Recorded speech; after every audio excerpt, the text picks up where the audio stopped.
Hello, welcome to another UTS Startups Confessions.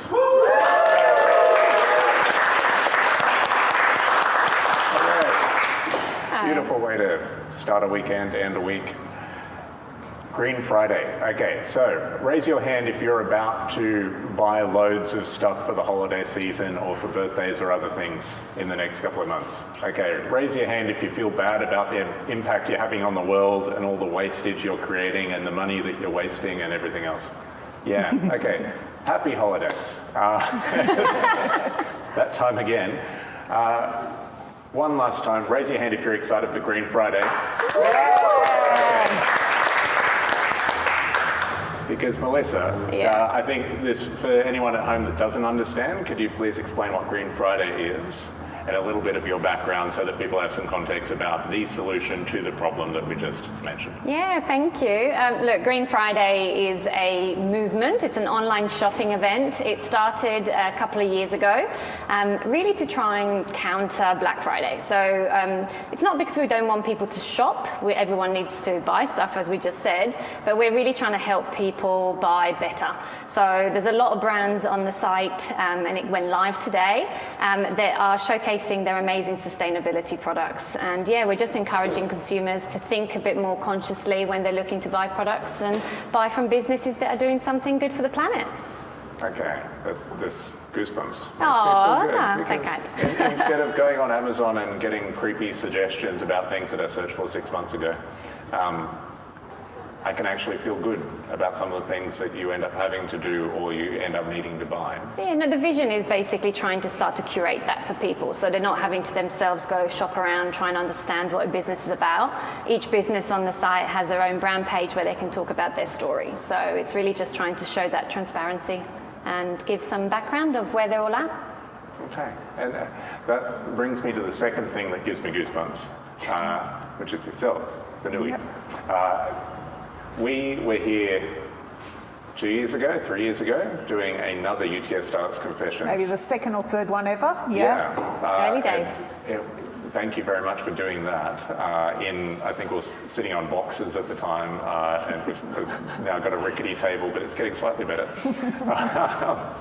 But you're here because the Kindershare story has kind of reached a wonderful kind of exit point and collaboration point.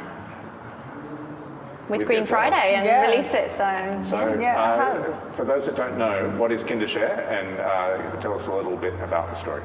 Yeah, sure. So for those of you that don't know, Kindershare is a sharing economy company really focusing in on the sharing of baby equipment. So those of you that have had kids or know people with kids know that you have a baby, you have a house full of baby gear, and then you use it for about 3 months, and then it sits around in your house until you decide whether or not you want a second kid, and then even after the second kid, whether or not you want your third kid. So what Kindershare evolved from was to build a way to help families share their baby equipment across their community, really help reduce the amount of waste from buying equipment that they were only going to be used for short periods while helping families earn money. So we went live in 2017, lots of ups and downs, including of course the pandemic in the middle of that, which was always fun. People worried about germs, and products focused on newborns don't always cross together very well. But it worked out really well, and we have recently announced our exit to the Green Friday family. Okay.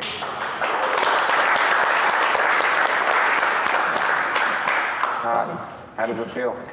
Yeah, exciting. A bit weird sometimes. It's a baby, right? Yeah, well, it is. It is. My kids are sitting here, but the third baby got given away, got sold. It's exciting. It was a relief also because I managed to find buyers that really aligned to where I thought Kindershare should be going. So that was really exciting for me as well. So. Okay. Yeah. But I haven't had a chance to savour it just yet. We're still in handover, still working very closely together to... Yeah, I've told Vanouhi she's not allowed to leave yet. Yeah, I've never seen you working harder. And you're working hard over the years as well, so exit in quotation marks.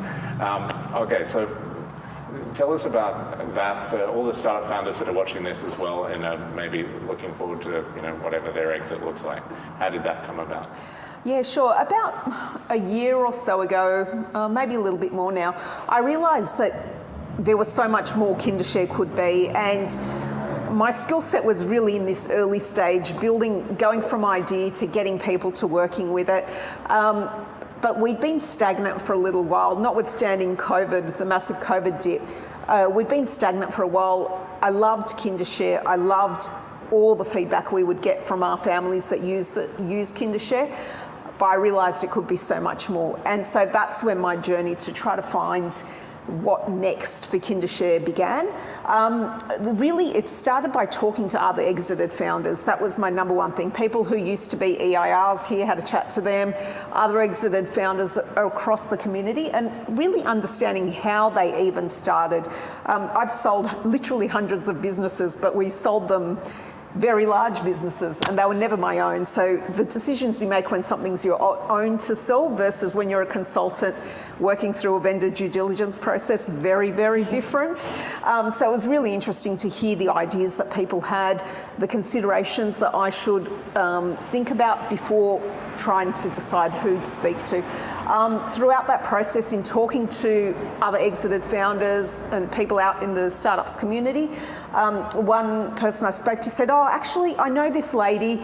Even if she's not the right person for you, she will know someone who is." And shout out to Jo Baker, hi.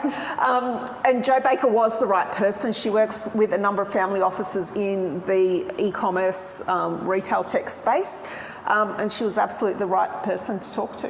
That was Jo Baker? Yeah. Okay, sorry, Jo, for the inbound LinkedIn messages that you're going to get. But so that was nice, kind of making that connection and saying, okay, there is an opportunity here. Yep. Yeah, it was. And really, a lot of those early discussions was about alignment, making sure the purpose of Releaseit Green Friday really aligned to the purpose of Kindershare, making sure their values aligned to me. Through discussions with a lot of my startup buddies, I realised that values are really, really important, and values alignment is really important to me personally. So finding a startup a buyer who was values aligned ticked a very big box. I think especially when it's an impact-based Yep. business, I think values stand above anything else. Yeah. Definitely. So, tell us a bit more about the movement. How did it come about, and kind of what does it look like today? Okay. Well, the movement itself, Green Friday, actually started off following two founders, Steve Coolmer and Peter Crederis, setting up Releaseit. So Releaseit was actually a online eBay of rentals. It was meant to be this huge opportunity for connecting people in renting products, and just to experience something, it doesn't mean you have to buy it. There's a lot of times that you want to experience something for a very short period of time. I don't know, go out on a kayak, or you want a lawnmower or something like that. Why can't you share that within your community? So they started with that vision, which actually very closely aligned obviously with Kindershare's business. And the realization from that is that they went very broad, and actually they wanted to focus on specific vertical categories that resonated really well in the rental business, and baby equipment was obviously the number one in that space, hence also the connection conversation worked really well. So correct me if I'm wrong, but a year after Releaseit was launched, Peter, coming from a Click Frenzy background, realized that there was nothing out there that was helping people during this crazy period buy better. So they decided to test it. That was in November 21, and it was insane. I think they only managed to go live with like 15 brands, but there were like 100 brands that wanted to waitlist to get part of the movement. So last year was the first official one. It went head to head with Black Friday over that Black Friday weekend, 4 days, which obviously a huge success. But at the same time, I think the reality is that we actually don't want to just be known for that.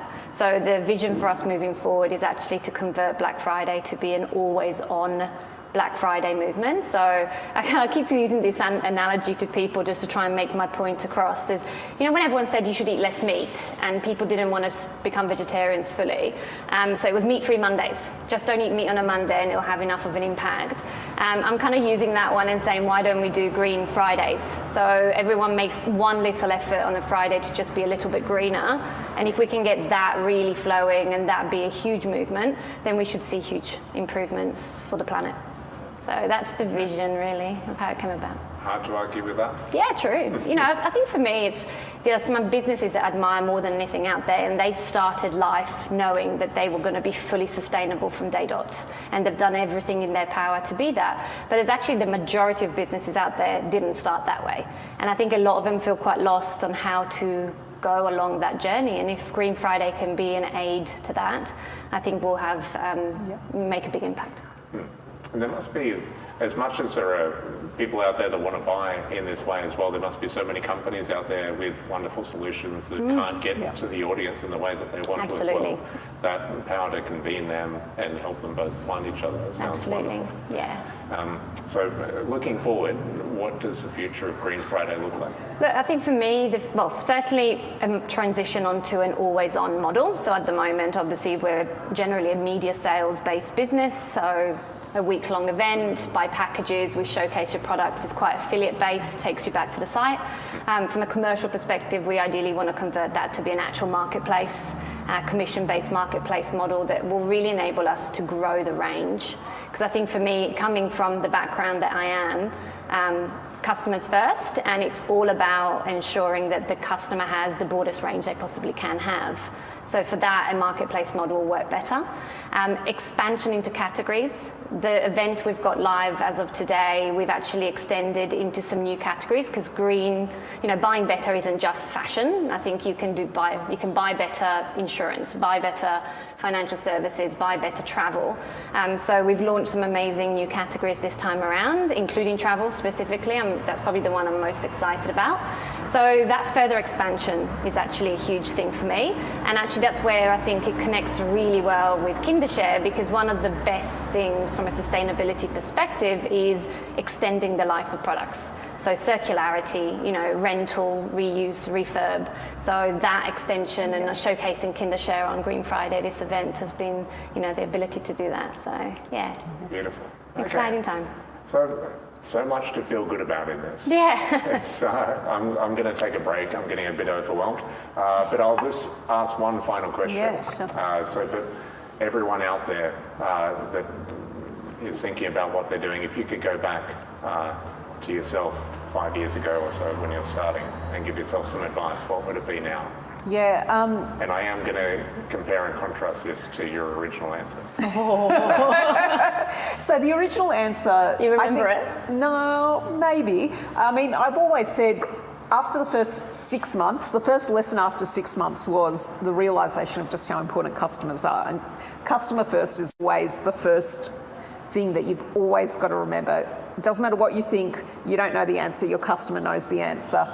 But the second thing, which I guess is more relevant to today, is really when you're starting your business, understand what your exit is. I didn't put enough focus on that at the start. And that translates to little things like it impacts the decision you make, because you're thinking, I'm just going to do this. Yeah, it doesn't matter. That doesn't matter. But then if you're thinking about your future exit, some of those minor decisions you make do make very big differences later on to your exit. That is really the thing. And the other part of that is I never realised how much is sitting in my head until I had to start trying to explain some of it to Melissa, and she asks me something and I think, how do I even start unpacking why we're at this point? But that really is important as well. Start with the exit in mind. Okay. And we'll now go to the exit of this, and we will tell people where to go. So where do they go for more information? Yeah, well, obviously for Green Friday, if you could go to our website, www.greenfriday.com.au, and it's a week-long event, as I said, ends on Friday next week, and just start to think about buying products that are that are better for the environment, and just be a bit more conscious going into this crazy, silly season of shopping. So that's pretty cool. Yeah, doesn't have to be silly this time. No, it can be good. Okay, I'm so happy about this and this happy in general.